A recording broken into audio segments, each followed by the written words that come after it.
महाभारत में भगवान कृष्ण ने पांडवों का साथ दिया था। भगवान कृष्ण अर्जुन के सारथी बने थे।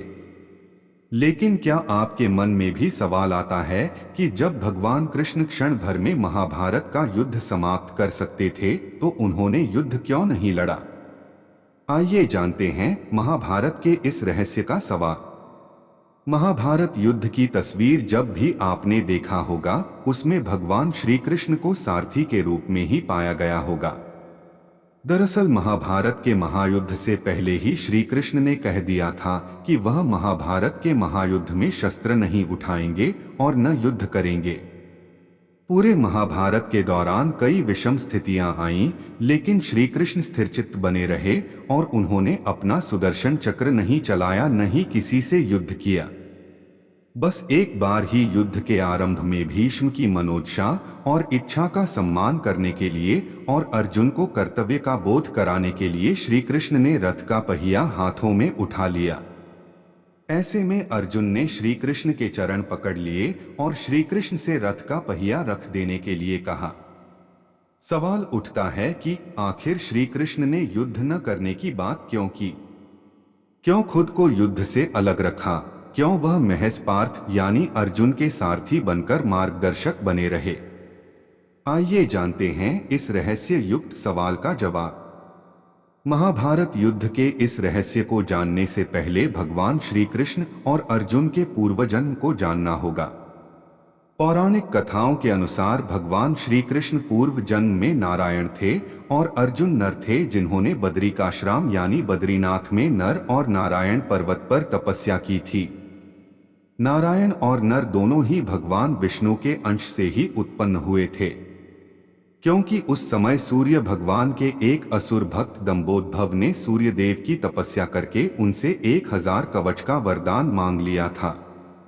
इस कवच के साथ यह भी शर्त थी कि 1000 साल तपस्या के बाद ही कोई इस कवच को तोड़ सकता था और जो भी इसे तोड़ता वह स्वयं भी मर जाता।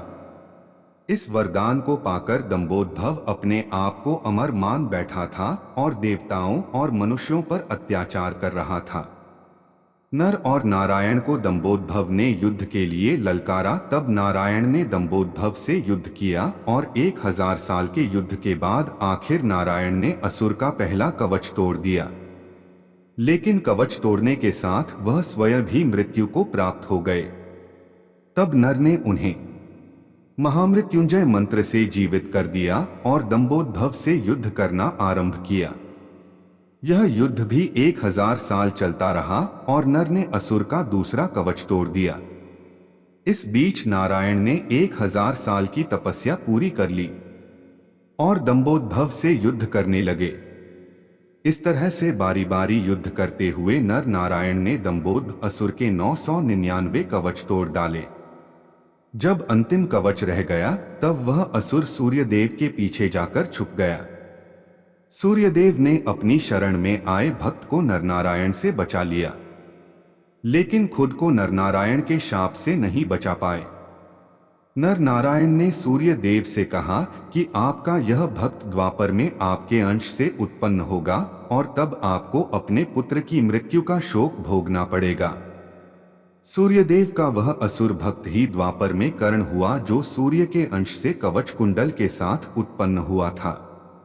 नर ने 1000 वर्ष की तपस्या पूरी कर ली थी और दंभोदभ से अंतिम युद्ध करने की उनकी बारी थी।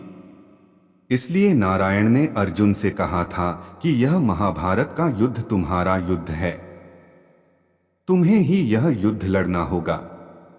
इस युद्ध में मैं मार्गदर्शक ही हो सकता हूं।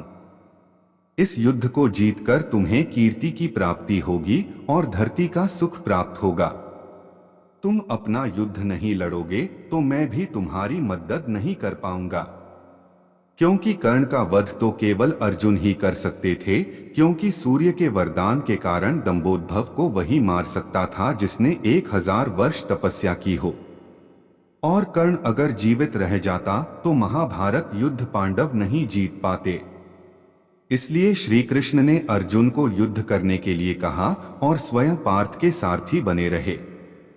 महाभारत युद्ध में भगवान श्री कृष्ण ने स्वयं युद्ध न करके अर्जुन से युद्ध के लिए आगे किया। इसके पीछे एक रहस्य यह भी है कि भगवान कहते हैं, मैं तो मार्गदर्शक हो सकता है, बुद्धि रूपी रथ का सारथी हो सकता हूं, लेकिन हर व्यक्ति का जीवन में अपना अपना युद्ध होता है और जो अपना युद्ध स्वयं नहीं लड़ सकता है, भगवान भी उसकी मदद नहीं करते हैं।